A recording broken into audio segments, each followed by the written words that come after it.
Bismillahirrahmanirrahim. Qudrah artinya kuasa.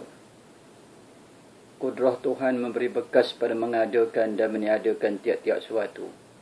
Maka hakikatnya ialah satu sifat yang qadim dari azali, yang thabit, berdiri pada zat Allah Ta'ala. Dengan dia mengadakan tiap-tiap yang ada dan meniadakan tiap-tiap yang tiada, bersetuju dengan iradah. Adapun menyandarkan taksir, yakni memberi bekas kepada kudrah itu majazi aqli, yakni sindiran cakap yang difaham oleh akal juga. Kerana yang memberi bekas pada hakikat itu zat yang maha suci, maka tidak ada perbuatan melainkan baginya. Demikianlah yang telah disebutkan oleh ulama muhaqqiqin. Tetapi pada orang yang awam berkata kudrah yang memperbuat, atau katanya pandang olehmu perbuatan kudrah Allah, maka yang demikian itu haram. Dan kata separuh ulama makruh, selama ia tidak beriktikad kudrah yang memberi bekas dengan sendirinya. Adapun ia mengiktikadkan kudrah yang memberi bekas dengan sendiri, nescaya jadi kafir.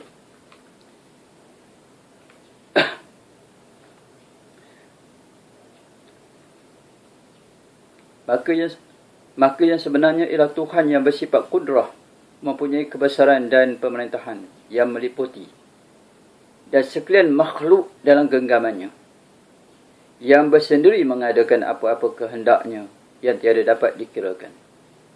Tuhan sahaja yang mempunyai kuasa menjadikan dan meniadakan, dan ia sahaja yang berkuasa mengubah akan segala perjalanan alam dan hal yang berlaku dalam masyarakat manusia, kerana pemerintahannya meliputi dan sekalian makhluk dalam genggamannya. Sekalipun pada pandangan dan pada zahirnya manusia melakukan, memperbuat dan mengajarkan, tetapi hakikatnya ialah Tuhan. Hanya yang ada bagi manusia itu usaha dan ikhtiar. Itu pun tidak boleh memberi bekas pada mengadakan atau meniadakan.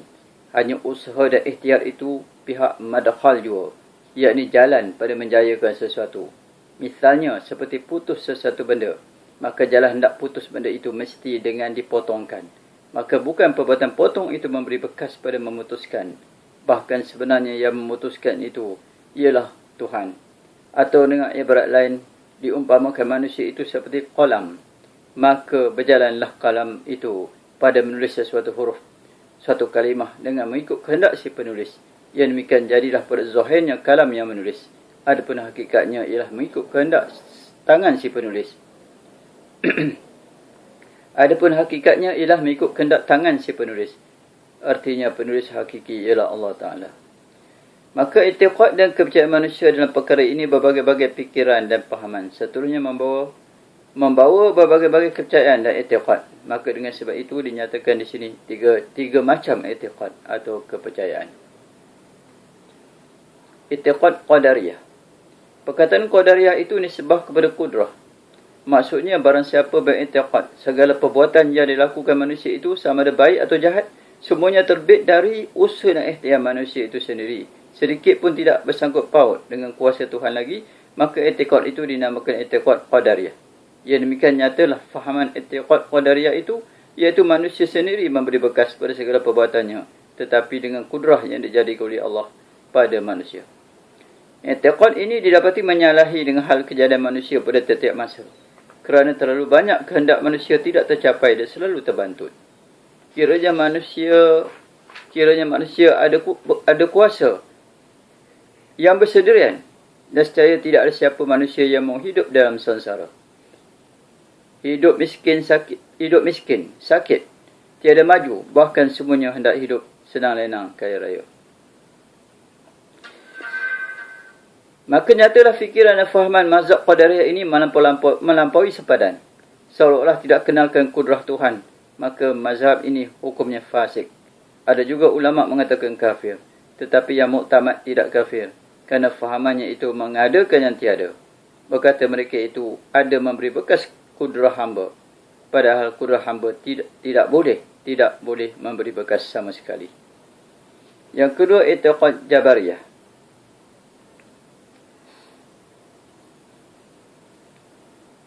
Perkataan Jabariyah itu nisbah kepada jahrun, tergagah.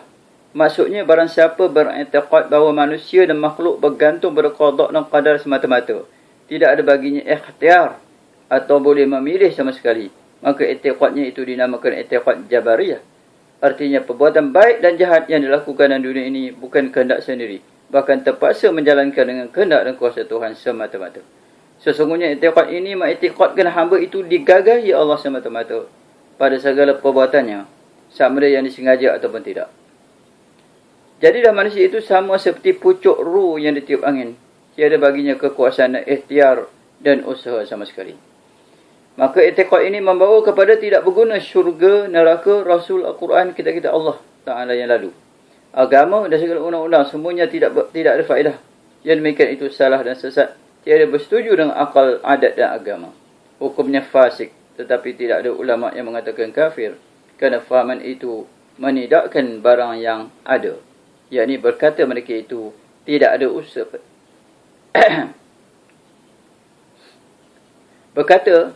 Berkata mereka itu tidak ada usaha pada hamba, padahal yang sebenarnya hamba itu ada usaha. Yang ketiga, i'tiqad al-sunnah wal jamaah. Perkataan al-sunnah wal jamaah itu artinya orang yang mengikut perjalanan Nabi dan perjalanan orang ramai. Iaitu orang yang beriktikad bahawa hamba itu tidak digagahi semata-mata dan tidak memberi bekas segala perbuatan yang disengajanya. Tetapi ada perbuatan yang disengaja pada zahir. Itulah yang dikatakan usaha dan ikhtiar yang tiada memberi bekas. Padahal hakikatnya sengaja hamba itu pun daripada Allah Ta'ala. Walhasil, sekalian makhluk menyahaja dan berikhtiar. Sekalian makhluk menyahaja dan berikhtiar pada zahir dan tergagah pada batin. Maka ikhtiar dan usaha hamba itulah tempat pergantungan taklif, iaitu hukum ke atasnya, dengan suruh dan tegah. Dan itulah sebab bagi pahala dan siksa.